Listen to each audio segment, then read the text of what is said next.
Oke, kita akan ngobrol bersama dengan Bapak Asep beserta kedua bintang tamu kita. Tapi kita akan ngobrolnya bareng-bareng aja ya, nggak apa-apa ya. Kayak lagi ngumpul-ngumpul gitu ya Bapak ya. Oke, pertama ke Terry dulu deh. Terry, kamu sehat? Alhamdulillah. Alhamdulillah, kamu makin kesini makin cerah wajahnya, makin seger kayaknya. Terry. Emang aku nggak Gua ngomong sama Terry, bukan bawal. Terry ini kan memutuskan untuk berhijab ini baru-baru aja. Banget. Informasi yang saya dapatkan, Terry ini berhijab kemudian akhirnya karena ini maaf ya, tolong dikoreksi kalau salah. Katanya setelah berhijab akhirnya Terry putus sama pacarnya. Iya, nggak lama. Iya, ceritanya gimana sih? Satu hal sih sebenarnya sedalam Muslim nggak ada itu sebenarnya pacaran. Oke. Jadi yang Terry lakuin juga udah salah gitu kan. Dan begitu berhijab pun ya doanya Terry adalah yang paling simpel adalah Rabbana atina fid dunya hasanah wa fil akhirati hasanah wa qina adzabannar. Ditunjukinnya salah satunya adalah dijauhkan. Berarti kan justru itu yang waqina adzabannar. Oke. Gitu. Jadi lebih baik kehilangan sesuatu karena Allah daripada kehilangan Allah karena sesuatu. Sebegitu besar cintamu terhadap Allah? Saya nggak bakal mungkin ketemu dia kalau nggak ada Allah. Oke. Gitu, jadi. Tapi yang namanya hidup pasti yang ada namanya trigger atau istilahnya kayak ya yang nyelepet lah, yang mecut gitu. Nah, triggernya Situ Terry pikir sendiri saya apa? mangganya Pak RT diselepet. Tapi kan dulu kan kita tahu Terry belum menggunakan hijab. Iya. Itu yang bikin Terry. Bilang tahu banget. Iya betul. Kita beberapa kali kesempatan pernah Iya. bertemu. Nah, ini yang bikin kamu akhirnya menyadari hal ini. Waktu itu setiap ditanya sama orang gitu kan, mungkin karena emang Terry suka sharing-sharing juga kan buat sambil belajar sama-sama gitu tentang yang sifatnya religius gitu. Dan orang-orang tuh banyak yang bilang kenapa nggak pakai hijab aja sih Terry? Jawabannya dulu tuh bilangnya nanti kalau insya Allah kalau nikah, kalau umurnya sampai nikah, kalau ternyata jodoh yang pertama kali Terry hadapin adalah maut. Iya. Gitu, jadi entah kenapa ya Allah yang maha membolak-balikan hati dan alhamdulillah hati Terry teguh, Terry pengen hijab. Betul.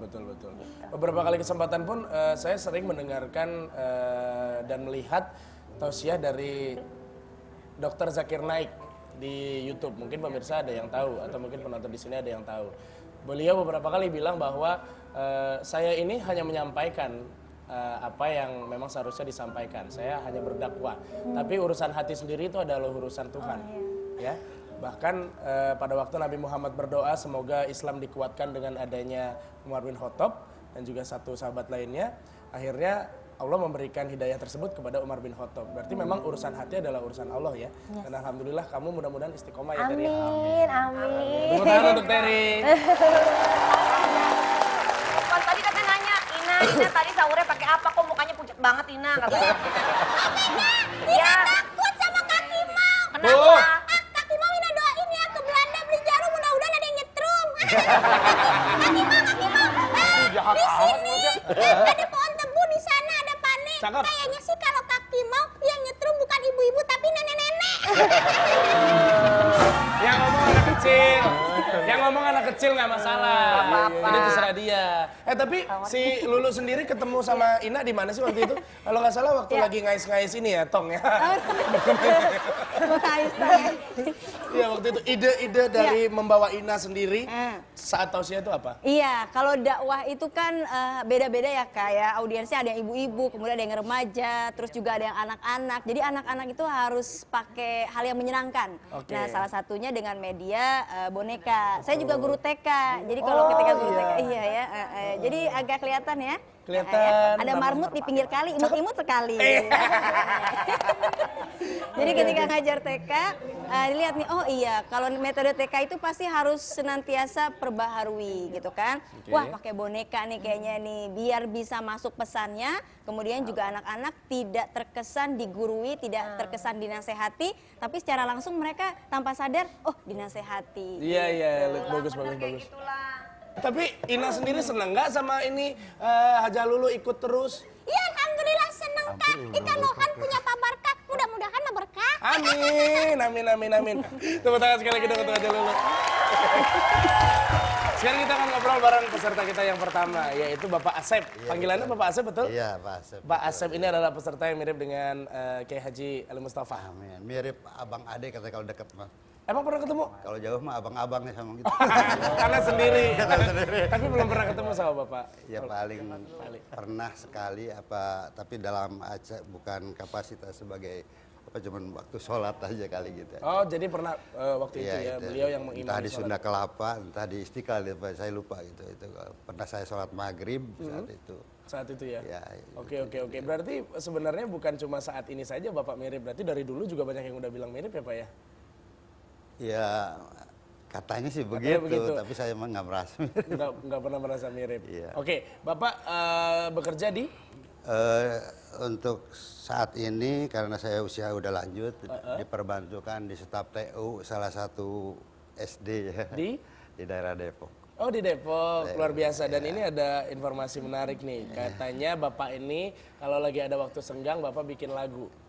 Ya begitulah kayak Betul. gitu. Apakah lagu yang tadi dinyanyikan lagu Bapak juga? Kalau itu sebetulnya bukan karya saya, cuman barangkali apa itu semacam nadom ya kalau di Sunda, pepeling gitulah, ya apa ya.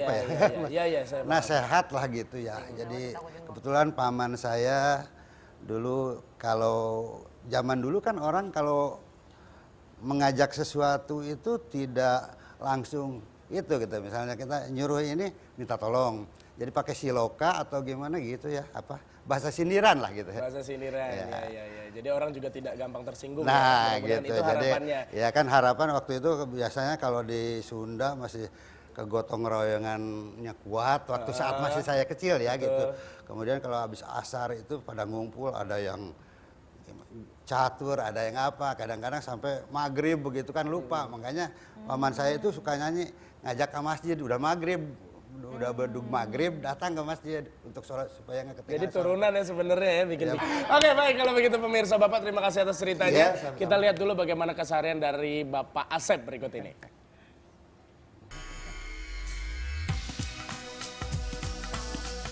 Assalamualaikum warahmatullahi wabarakatuh. Perkenalkan, nama saya Asep Harun Al-Rasid, biasa dipanggil Asep Harun. Umur 58, asal saya dari Tasikmalaya. Profesi saya sehari-hari sebagai staf TU di salah satu sekolah dasar negeri di Kota Depok. Motivasi ikutan asal atas dorongan teman-teman, di mana banyak yang bilang saya mirip dengan Ali Mustafa Yakub, Imam Besar Istiqlal. Dibilang mirip dengan Profesor Ali Mustafa Yakub ketika saya jalan sama cucu keluarga lah gitu, keluarga besar, di mana saya melintasi sebuah acara, yaitu acara wisata rohani. Banyak di antara ibu-ibu yang memanggil saya dengan sebutan almarhum. Dewan juri yang terhormat, jangan lupa dukung saya di acara asal Trans 7. Oke. Perwakilan dari judges, Kang Diki. Kang Diki, singkat saja Kang Diki, bagaimana menurut Kang Diki kemiripan antara almarhum dan juga dengan Bapak Asep ini? Kalau secara fisik ada beberapa kemiripan, apalagi kalau ditambah kumis. Cuman ya memang saya sih berharap bukan cuma Bapak, tapi Gilang juga saya dan kita semua memiliki kemiripan dari sisi kesolehan yang luar biasa dari Bapak. Iya, amin. Karena apalah kita tanpa ada keimanan, apalah kita tanpa ada ketakwaan. Kalau dari secara fisik luar biasa, Mirip, ada ya. kemiripan. Cuman memang kalau di kamera agak beda ya. Betul. Sama warna alisnya mungkin kurang gelap ya, kurang gelap. Iya. Kalau dari sini, iya Mirip sekali. Dari sini mirip. Mirip, Ya. Cek. Mirip Ina. Mirip kalau dari sini ya. sih ada kemiripan. Iya. Mungkin pengambilan angle kamera aja, tadi di kamera agak sedikit kumisnya mungkin hilang Pak ya. Karena habis cukur ya, Pak? Habis Cukur ya waktu di kamera. Ya? Habis ngelamar Pak ya? Kan nggak tahu, masuk sini. Kalau di sini mah kelihatan Pak. Ya. Luar biasa. Keren. Iya. Oke. Wah, hebat. Kayak punya 2 istri dan 1 pembantu. 2 istri 1 pembantu, berarti saya pembantu ya dong? Enggak, saya nggak bilang begitu. Kalau Vega nih, Vega kayak punya 2 suami, dua-duanya pembantu. Aduh. Tapi kalau ngobrol soal Hajah Lulu nih ya dan juga Ina, kita tahu beberapa pendakwah lainnya pun menggunakan metode-metode tertentu untuk membuat orang akhirnya awalnya mungkin bikin orang tuh penasaran, ini mau ngapain sih? Itu siapa sih? Kok pakai begini bentukannya? Akhirnya tujuannya atau harapannya mudah-mudahan mendengarkan ceramah dari orang tersebut. Sama seperti pendakwah yang satu ini, dia juga menggunakan beberapa properti, metode yang mungkin bisa dibilang unik dan akhirnya harapannya sama seperti yang saya bilang tadi, mudah-mudahan orang mendengarkan apa isi dari materi dakwahnya tersebut. Langsung saja kita sambut, ini dia Ustadz Cepot.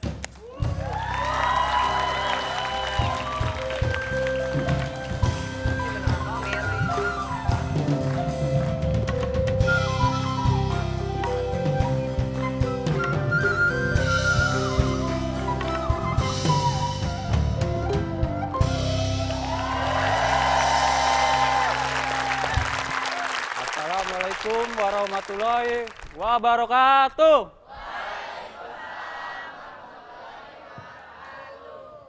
Kalang wewe giginya patah.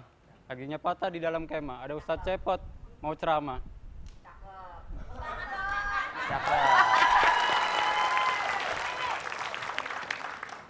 Para penonton, para penintin, para permisa, para permisi. Di saat bulan berpuasa, kita harus bisa menjaga panca indera kita. Yang paling sulit dan paling susah adalah menjaga pandangan. Kita lihat ke depan terus, ngeliat yang bohai-bohai. Apalagi di depan saya ini, di sebelah kiri, yang baju biru bohai juga. Depan lagi lebih bohai. Ya. Makanya kita harus menjaga pandangan kita. Jangan lihat ke depan terus, nanti kita lihat bohai. Jangan jalan nunduk, nanti kita nabrak tiang listrik. Ya, intinya, maksudnya, jelas deh kita harus menjaga pandangan kita di bulan Ramadan atau di bulan selanjutnya. Wassalamualaikum warahmatullahi wabarakatuh. Waalaikumsalam.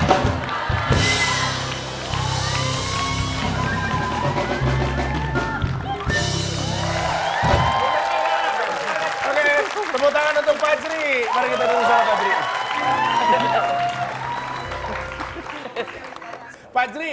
Fajri ini nama lengkapnya siapa? Wal Fajri. Wal Iya. Fajri namanya. Iya. Asli dari? Almerah, Jakarta Barat, Manggisang Pulau 2. Dari Jakarta. Iya. Oke, usia berapa sekarang Fajri? 26. Awas, 26. Iya. Kepala kudanya jangan di situ, ntar matok. Enggak. Dia lagi unjuk gigi seperti Iya, orang. benar. Iya. Coba saya lihat. Ini bagus ya, bisa bikin replika wajah sendiri ya Fajri.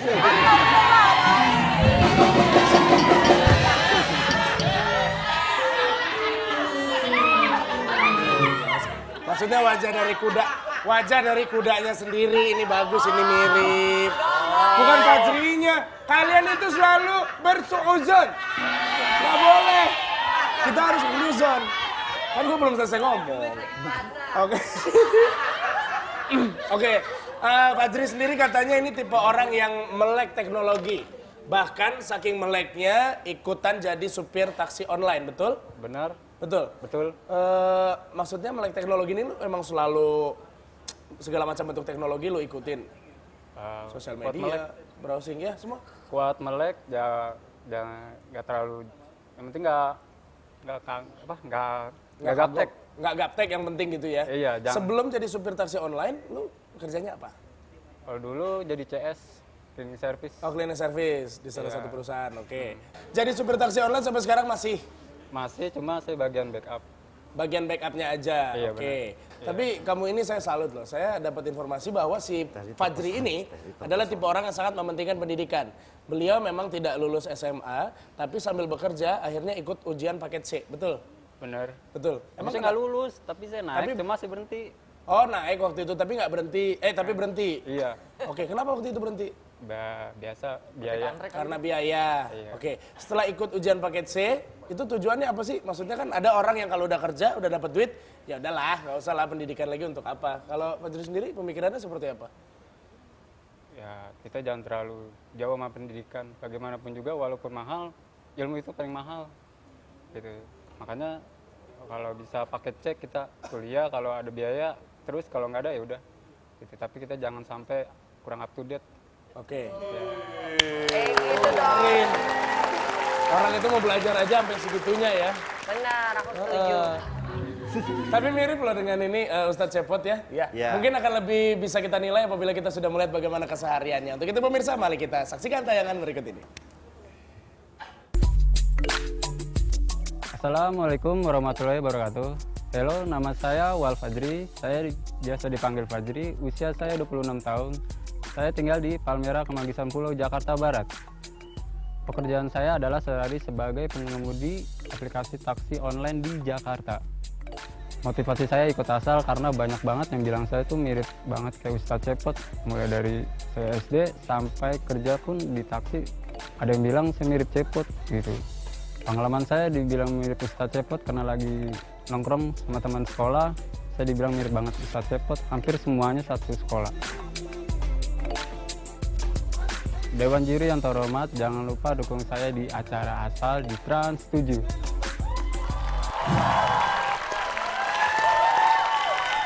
Itu dia keseharian dari Ustadz Cepot KW alias Wal Fajri. Ya kalau menurut saya sih memang ada kemiripan, tapi kita lihat bagaimana peruntukannya nanti.